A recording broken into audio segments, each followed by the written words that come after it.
Welcome, Rathi ji. Good evening. Thank you for a little bit of delay due to technical glitch. I joined at 3:20, 5:27 actually, but Okay, anyway, yeah. no problems. So, Rathi ji, what we will do, we will start the session now. We have little bit Okay. of a introduction about yourself, and then also we play our content partners video board stewardship Inc. And then we start off with your session. So, sir, please Okay. stay with us when we play out the board stewardship Inc. Our content partners video, and then I'll introduce you, and we'll start off the sessions. Okay. Oh,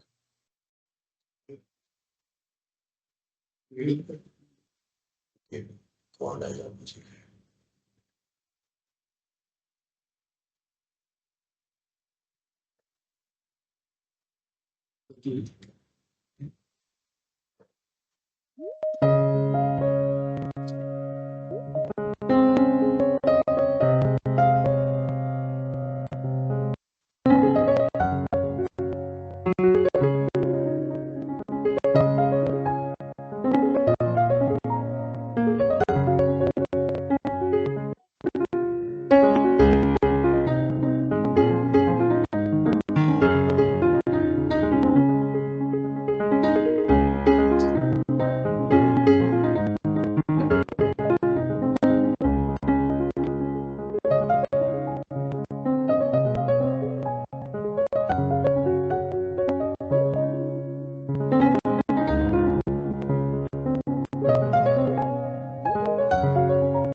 Uh, we begin with a word correct. of gratitude to our content publication partners, Board Stewardship Inc., and a very warm welcome to our expert faculty for today evening, Mr. B.S. Rathi.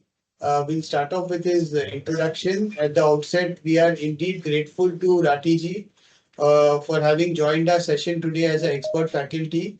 Rathi ji is a highly accomplished chartered accountant with over 3 decades of experience in financial consultancy, specializing in debt syndication, debt restructuring, techno-economic viability studies, valuation, and insolvency resolution.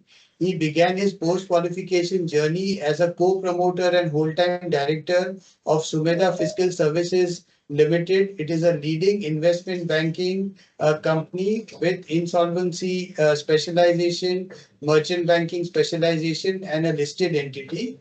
Over the years, Rathi ji has played a key role in formulating and implementing debt resolution strategies for more than 50 companies, while also engaging in stockbroking, placement, and financial product distribution. Currently, he's the executive director at Sumedha Management Solutions Private Limited, an IBBI registered insolvency professional entity, where he continues to advise on complex corporate insolvency matters. Ratiji is a frequent contributor to professional discourses, professional forums. He has addressed multiple forums and bodies such as ICAI, banks, financial institutions on topics such as corporate debt restructuring, IBC, TEV evaluation. Notably, he's also a publisher. He has authored a book as well, and having written a novel in a genre unrelated to the professional field, showcasing his creativity beyond finance. I personally know Rathi ji since a very long time. He's a very hands-on personality. Despite being so senior, he's extremely hands-on on insolvency, on debt restructuring, fundraising, complicated matters. And we are indeed, privileged to have him today here in this JHS Excellencia series, our 29th episode. He's going to talk on a very interesting topic, nuances of income recognition, debt restructuring, provisioning, etc., for the banking industry. And I'm sure that all our participants will be absolutely enlightened with his speech today. Just as the rule goes in JHS Excellencia series, Ratiji will speak for about 40 to 50 minutes, and I would request everybody to stay muted during his speech. And then once he completes his speech and his presentation slides, we would request everybody to ask questions to Ratiji in an interactive manner in the chat box. And we will go through the questions. And Ratiji, just for your information, we have audience from across India and few also from outside India. And generally, we have about 150, 200 people who participate in the Excellencia series. And we have a strata of society joining in the Excellencia series. There would be people from boards, board of directors, there would be CFOs, internal audit professionals, including the JHS staff, article trainees, qualified assistants, chartered accountants, managers, partners, and directors. So, with this background, Ratiji, now we request you to take charge of the session and start your presentation.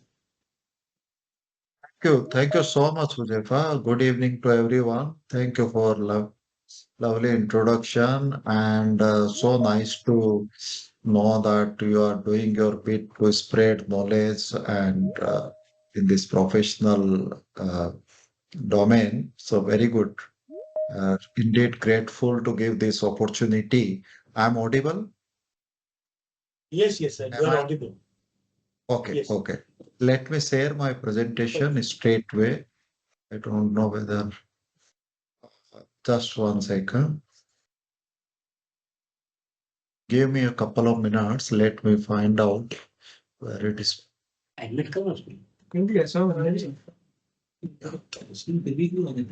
want to display Ratiji's presentation? Yes, I can. Sir, you want us to display it if you want?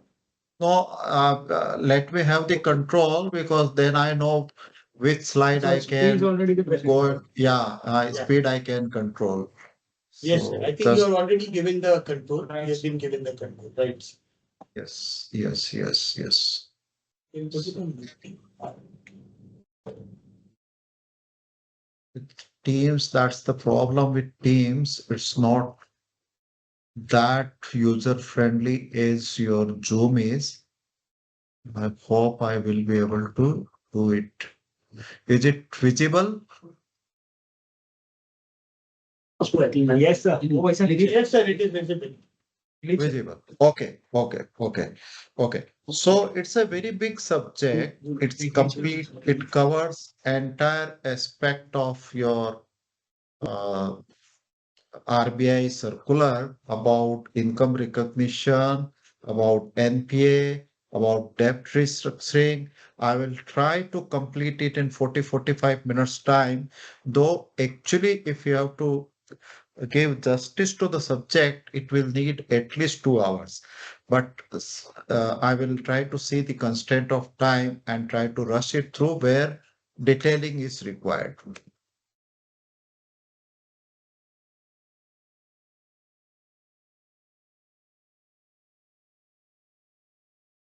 So these are the headlines where this presentation is going to be discussed.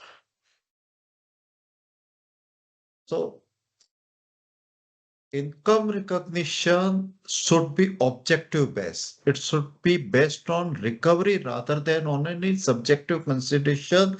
This is the most prime, I would say, principle based on which entire circular is based.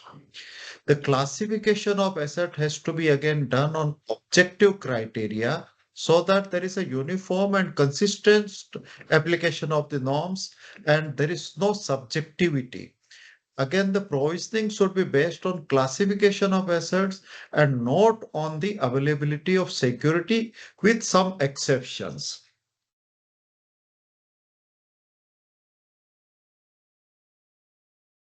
So broadly, these are the classification of assets. You have standard assets or called performing assets.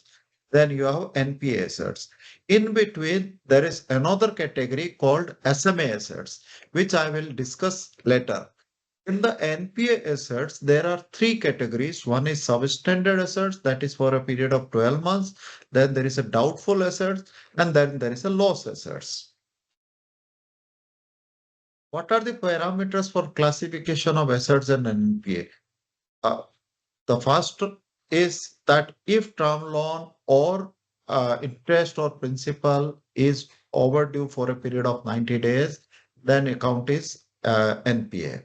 For cash credit, it should account will be NPA if it is out of order. I will come to it later on. For bills purchased and discounted, it's again for 90 days. Agricultural loan for short crop and long crop we can skip. Other things we can skip.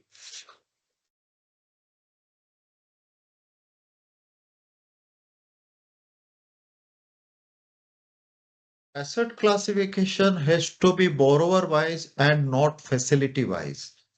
So uh, if a particular facility is NPA, say in a particular account, your term loan has become NPA or a cash credit has become NPA, the entire facilities granted to borrower will be NPA.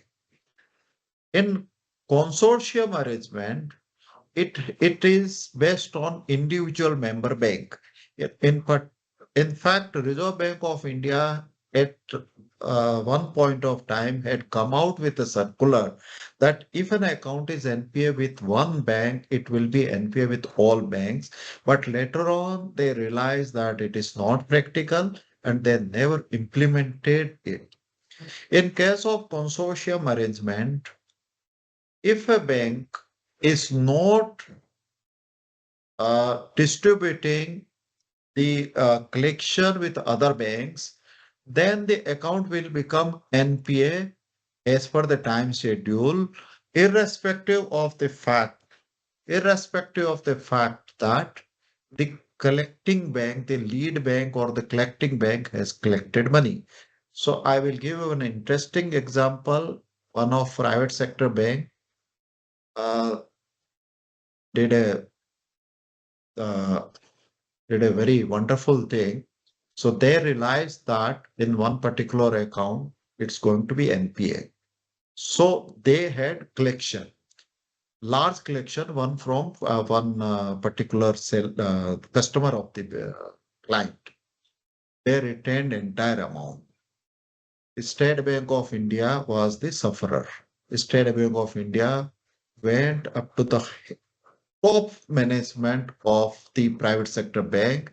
They pleaded that it is against consortium dharma. You cannot retain entire amount.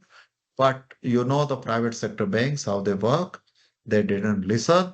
And ultimately, the matter went to court and court said that no, you have to share with all the members. But till then, the account degradation will happen.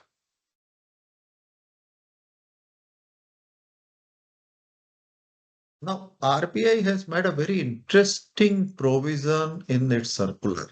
It says that account with temporary deficiency should not be classified as NPA. That is, that if drawing power is not adequate for a very short period, the balance outstanding exceeds the limit temporarily, stock statement is not submitted, limits are not renewed, you should not make it NPA. At some other page, they say they should make it NPA. Which provision is correct? I don't know. But what I believe is that if the temporary deficiencies becomes permanent deficiencies, then account has to be NPA. You cannot keep it standard. But just for a already one or two instances, you don't have to. In case of erosion in the value of securities or in case of fraud, you have to make it doubtful straightway. There is no category of substandard. Then another category is that if your advance is secured against fixed deposit, NSC, or Kisan Vikas Patra, then you don't have to make it NPA because the recovery is sure, provided adequate margin is available. Loan with moratorium for payment of interest. Now, when you do a project, many times interest is also funded. In such cases, the interest debit is not to be considered as NPA because it is already it is to be capitalized as per the project report.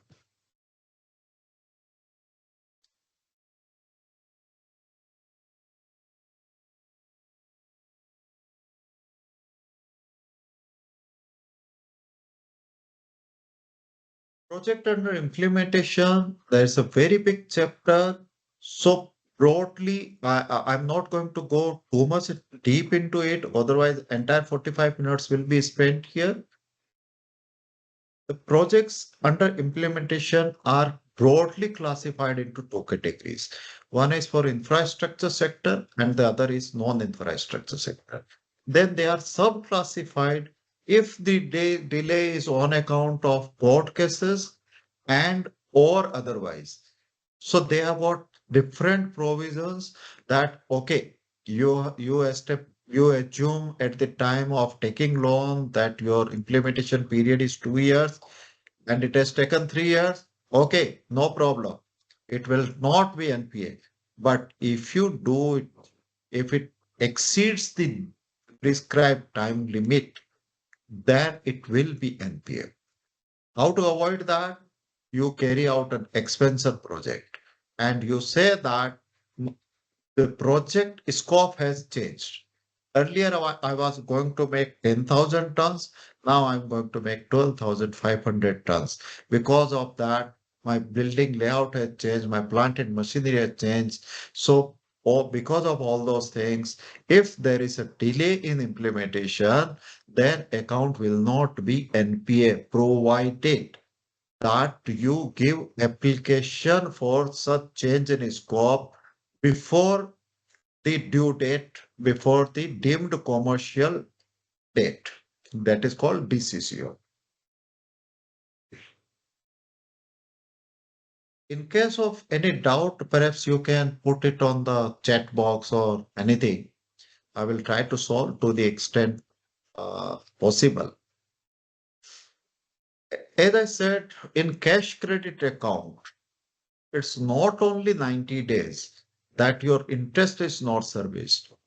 Even if the balance is less than the sanction limit, but there are no credit for 90 days, then your account will be called out of order and it will be NPA.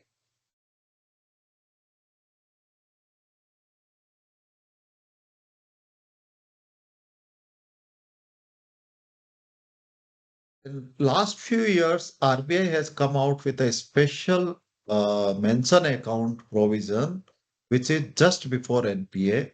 Every bank has to report SMA categories. I wish those provisions had come 20 years back.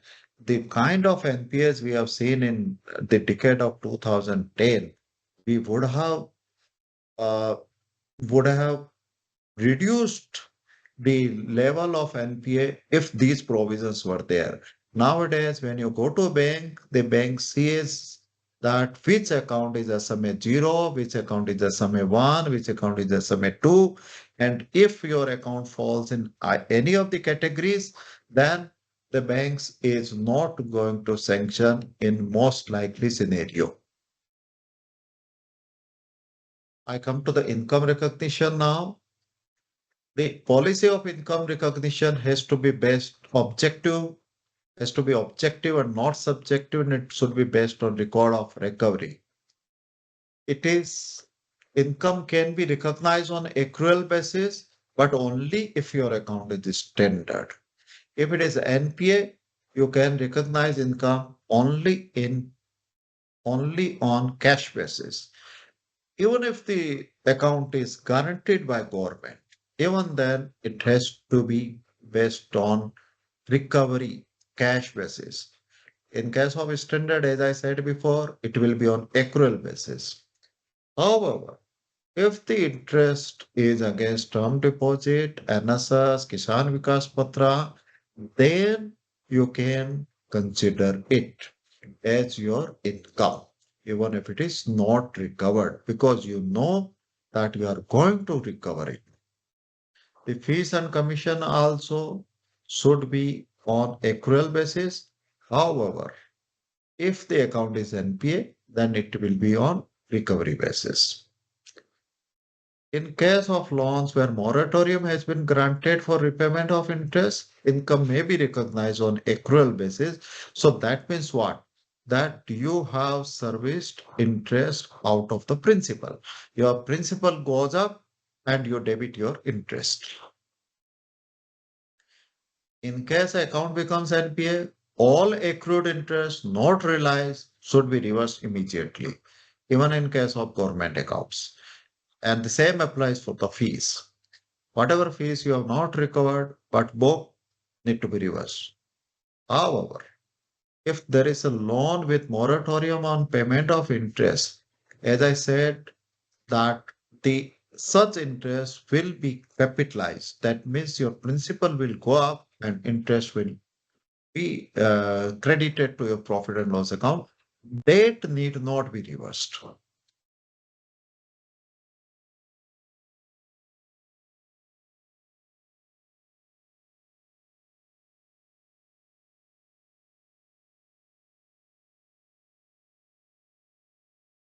Interest on NPA may be taken to income account provided the credits are not out of fresh or additional capital facilities.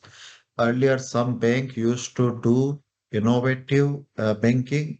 They used to give corporate loan just to service their past interest. So RBI caught such practices and they said, nothing doing. You just can't make recover money based on this. You have to take it whenever you actually receive the money. Account NP can an NPA account be upgraded? Yes, it can be upgraded if the entire areas of interest and principals are paid by the borrowers. So suppose interest has fallen due in the month of April and you are in the month of July, then even if you pay and July it on 30th July interest, your account will become NPA because it will be counted from 30th April. Now, even if the borrower pays interest for the month of April, account will not become standard. The borrower has to pay not only April, but April, May, June, everything.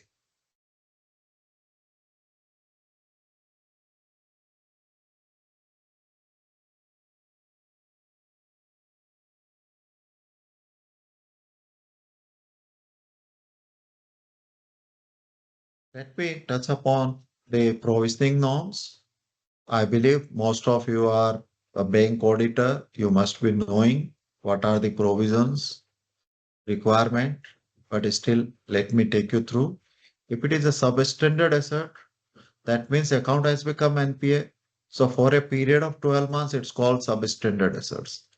If it is an infrastructure projects, the provisioning requirement for secured portion is 15%. For unsecured portion, it is 20%. Other than infra, it is 15 and 25. Then for the next 1 year, it will be called doubtful asset. And the provisioning requirement for secured is 25%. For unsecured, it is 100%.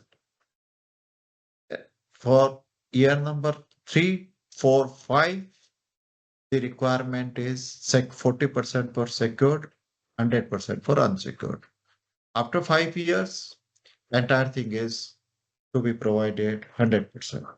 In case of a loss asset, entire thing has to be provided 100% irrespective of whatever security you have.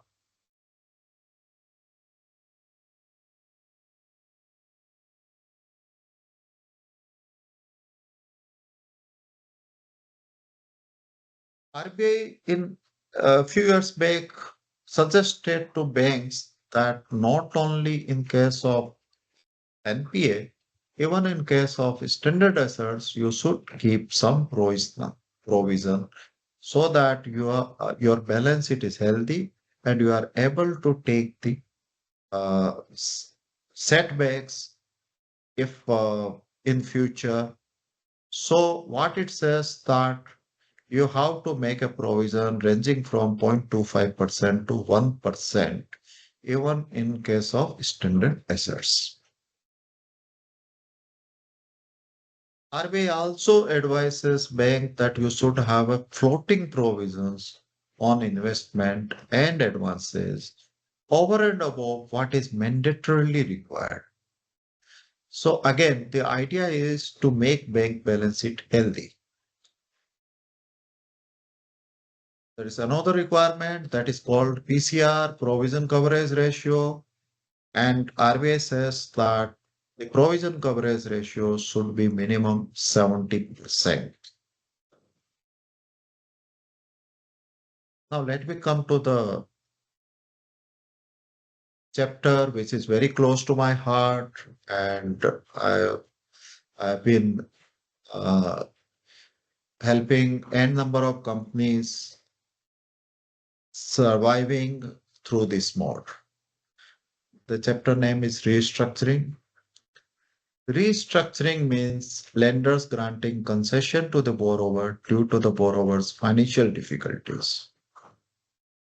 Restructuring includes alteration of repayment period, alteration of repayment amount, alteration of number of installments, change in rate of interest, rollover, sanction of additional credit facility, enhancement of existing limit, and compromise settlement where settlement time is more than 3 months. The first line, I'm reading it again. Restructuring means lenders granting concessions to the borrower due to borrower's financial difficulties. That means what? That means that if you are granting concession to the borrower because the borrower's financial position has improved, or because the uh, borrower's credit rating has improved, or there is a competition in the market, and because of that, if you are reducing interest rate, then that is not called restructuring. That's called competition. So evaluation of debt resolution mechanism, I'm starting with 2001. However, before 2001 also, there used to be a mechanism for debt resolution that was called BIFR. And prior to BIFR also, you had DRT, and there was a particular institution created, headquartered at Calcutta called IRBI. All of them failed. Then government and RBI came out with CDR. CDR had been a wonderful scheme where it was a voluntary scheme, but if 75% of lenders agreed, then the remaining 25% will have to agree. It was the CDR was a mechanism which helped some good viable companies to come out of temporary stress. A few companies which have become very strong, but earlier they were in CDR, JSW Steel, Endocount. Then there are a few more which not only survived but thrived, and CDR has come as a blessing and lifesaver to them. After that, the RBI came out with various schemes. One was 525, SDR, all those S4A, all those schemes have gone. I will come to it later, but I'm not going to go into details of that because those schemes are no longer available. This is a very important point topic. Withdrawal of forbearance benefit. Earlier, RBI used to allow account to remain standard upon restructuring subject to certain conditions. That is called forbearance. RBI was concerned that corporates are using this tool of restructuring to hide their NPA. It is like this that a patient is sick and he is pretending that I'm not sick, give me a crocin, my fever will go. But actually, the patient needed an operation. So, Raghuram Rajan Saab, our ex-RBI governor, was strictly against that. And he said that you don't pretend and say that you are okay. If you are sick, you admit it. And RBI removed such forbearance benefit with effect from 1st April 2015. And that means that if you are going for restructuring, you will be immediately downgraded to NPA. Unfortunately, this change came at the worst possible time. Industry was going through tough time and NPA were surging. Then RBI realized that what they have done was not good, not right. And then they came out with the schemes which were there on the previous slide. This SDR, S4A, and as there was SDR, S4A, and one more. I'm just forgetting that name. So these schemes, flexible restructuring, yes. And then they came out with GLF mechanism, but for some reasons, these schemes were impractical and NPA kept mounting. They didn't help. In 2016, RBI came out with IBC, not RBI, government. And IBC was supposed to be the best tool for either recovery or the resolution. Banks were hesitant to use IBC. They were not sure how much time judiciary is going to take, and they were right. Judiciary took much longer time than they were supposed to take. And because of that, many banks were not so keen to use IBC. So then RBI came out with 12 large accounts and said that you have to refer them to IBC, whether you like or don't like. So SR Steel, Alok, Jindal, Bhushan, not Jindal, your Bhushan, both Bhushan Steel and Power and Bhushan Power and Steel and Jyoti Structure and so many uh, others. These were called Dirty Dozen, and they were uh, admitted to insolvency. Thereafter, RBI came out with a circular on 12th February 2018. And they said, RBI circular said that either you have to resolve, that means you do restructuring or you sell the loan to ARC or you do settlement or you force borrower to pay. Or if you don't do any of the things, then you have to drag company to insolvency. And they also came out with a timeline that within this timeline you have to do it. And if you don't do it, then you will face additional provisioning.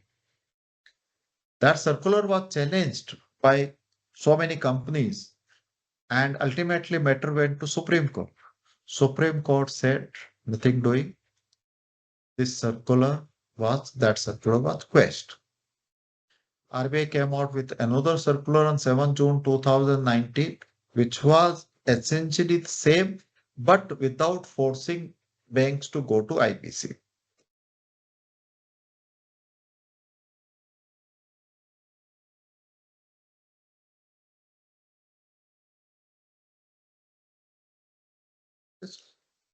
12 February 18 and 7 June 2019 circular is a landmark in debt resolution process.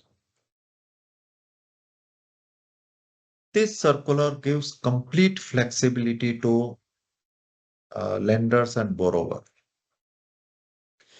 It doesn't define anything. No promoter's contribution, no time frame for repayment, no DSCR requirement, no requirement to pay 100% debt or bifurcation into sustainable and unsustainable.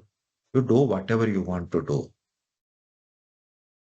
And it also says that you have to enter into an intercreditor agreement, and that intercreditor agreement will have a clause by which 75% of lenders by value and 65% by numbers agree to a particular scheme. It will be binding on all other lenders.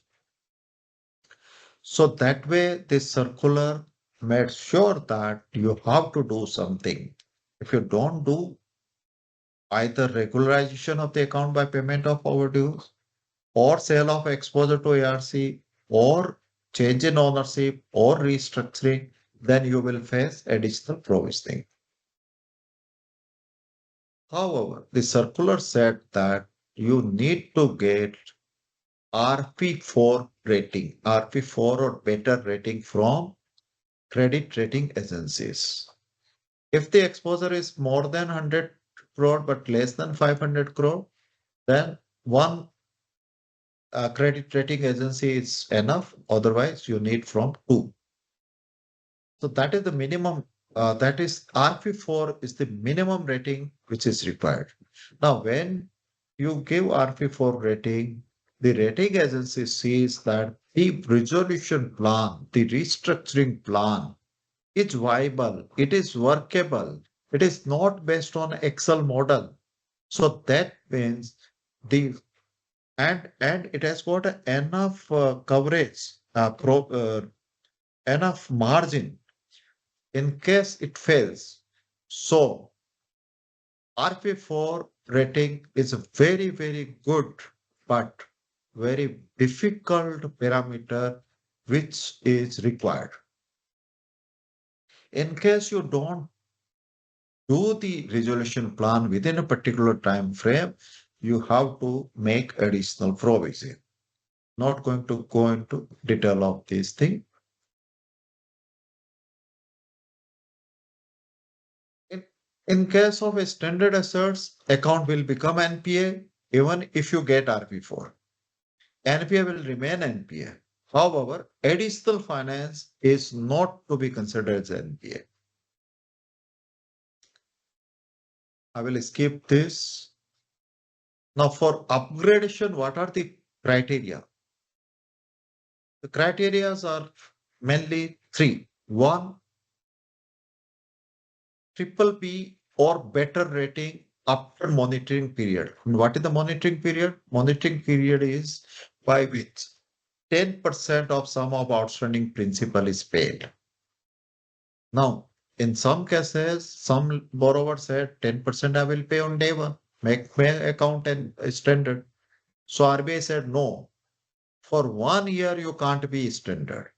So three criteria, one is 10%, second is triple B minus rating, that is investment credit rating, and third is 10% of your principal has to be paid.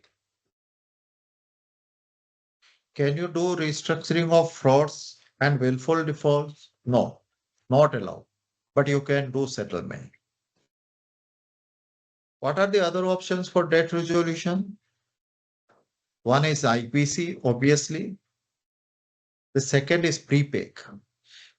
Prepay idea of prepay was borrowed from England, London. But unfortunately, in India, prepay has failed because the prepay mechanism says that the lenders have to agree before it goes to NCLT. Now, if lenders are agreeable, then why you need prepay? They will do restructuring in any case. And there is no benefit of account upgradation in case of prepay. So prepay has broadly failed in India. The other option of debt resolution is one-time settlement. Most banks were earlier very, very keen to do one-time settlement, but now with their health improving, they are no longer looking for OTS in a desperate way. They are okay to look at OTS provided the borrower pays at least equal to their security value. Security value itself is a very debatable thing, whether they will consider distress value or resolution, realizable value. It depends on bank to bank, case to case basis. Sale of loan to ARC is another option and very widely used. It's a win-win for everyone. The loan is sold to ARC. ARC then gives a restructuring to borrower. Earlier, banks used to sell loan on 1585 basis, that means 15% in cash and balance on SR basis. However, RBI came out with some changes in rules, and as per that, the SR will remain NPA. So most banks have become reluctant to sell loan on SR basis. Uh, so they are now looking at cash basis. ARCs, when they buy the loan, what they see that whatever security the lender has, he is going to get the same security. So he bargains. He says that either you give me some additional security or you give me some cash upfront, then only I'm going to bid. So this process takes time and sometimes ARC backs out, sometimes banks back out, but still it is a very widely used tool for debt resolution. Now we have a bad bank now, NARCL. Bad bank also has been formed by government of India, under which bad bank buys the loan under 1585 structure. The difference is that the 85% SR are government guaranteed, and banks can consider those SR as a standard because it is government guaranteed. Drawback is that NARCL acquires only those loans where outstanding is at least 500 crore. So I'm done. Thank you so much for listening to me, and I'm open for question answer if you have any. I think I am first well within time. Thank you, Rathi ji, for excellent session that you have taken. I think we will start opening up for questions now. So I think Kapil has raised his hand. Kapil is a senior BFSI professional. Uh, Yes. yeah, Kapil. Kapil, you wanted to ask some question? Please check the chat.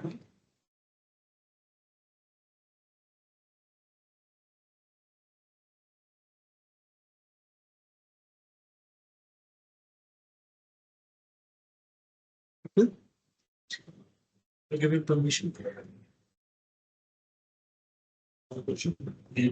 Yeah, you'll have to open Kapil's mic.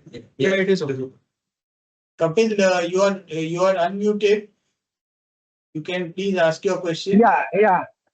Yeah. So my question to Rathi ji is, Rathi ji, if a organization has a daily EMI of product, okay, and at a sanction time we approve the product as a daily EMI. Now, out of 100, at least 10 customers come back there stating that they are not able to adapt to the daily EMI cycle, so they want to move to monthly EMI cycle. Will that fall into a restructuring, because technically it is some relaxation, right? Yes, yes. So any change in repayment schedule, unfortunately, will be called as restructuring and account will be downgraded.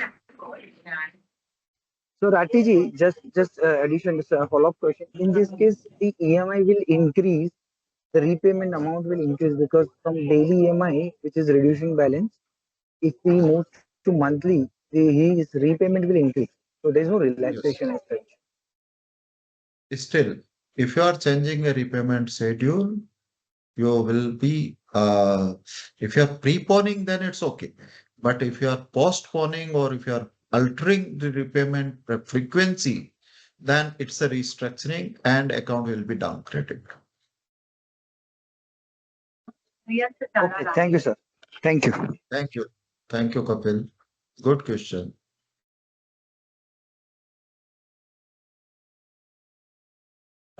So Ratiji, one question is there from Pavitra Sharma from Mumbai office. Of course, you have Okay. explained the entire landscape of RBI guidelines, etc.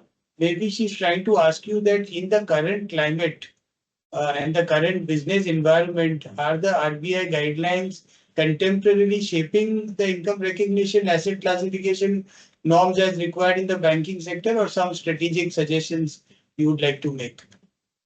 I would like to suggest that RBI's provisioning requirement and NPA and upgradation provisions should be in sync with IBC.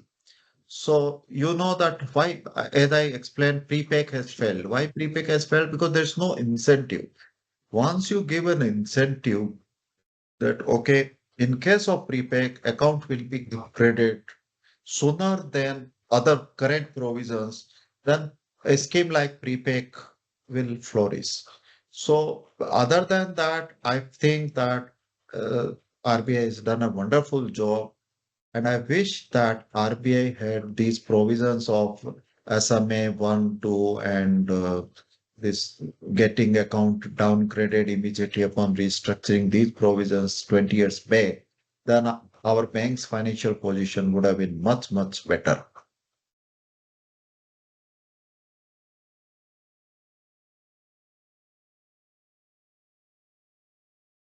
Yeah. The next question is about what are the red flags in recognizing income on restructured accounts under the revised prudential norms? So RBI has said that the whatever income you are recognizing, it should not be out of fresh credit facilities. So it should be out of income. Now, it's a very debatable point because what happens that money is fungible. Now, where income goes, income can go to build up of current assets. That current assets is financed by additional facility. Now, if you are using part of that additional facility for repayment of interest, for payment of interest, then ideally it should not be, it should not create any problem. But circular is such, so we can't help it.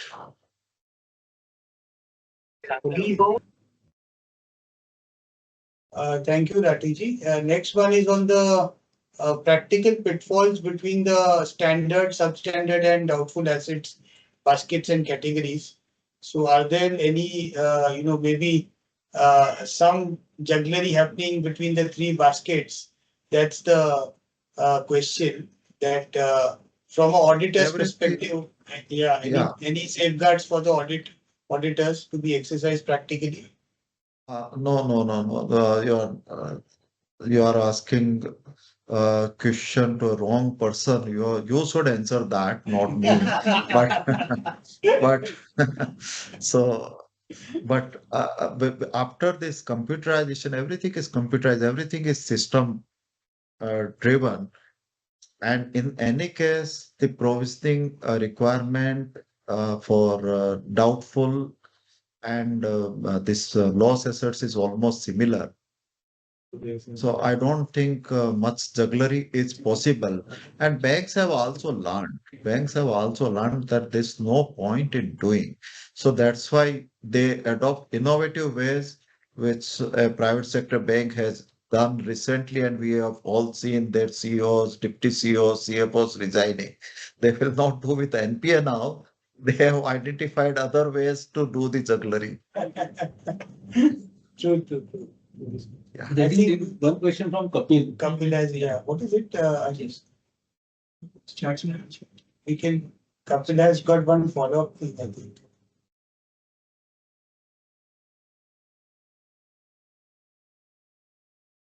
So, can you specify? Yeah. So Kapil has asked you, can you specify which circular covers about interest not to be paid from borrowed or enhanced facility?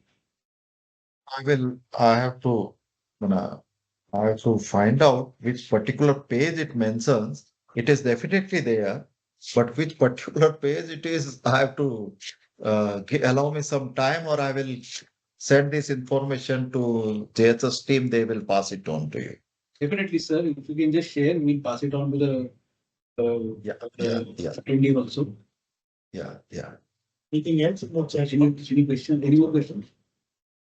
I'm seeing one question at chat. What are the long-term implication of frequent debt restructuring on borrower creditworthiness and bank provisioning? So frequent was not allowed. In fact, even before this forbearance benefit was withdrawn, so in case of second restructuring, account would have become NPA.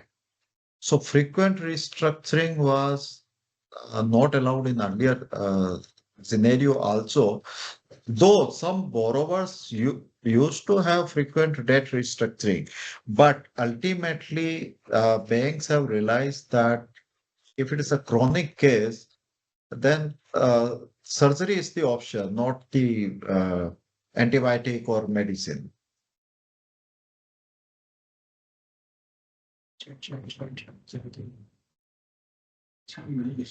Yeah, one more question. Yeah, please, can you get out, Ashish? Can you just put on the question? Yeah, how does income recognition differ from that is objective.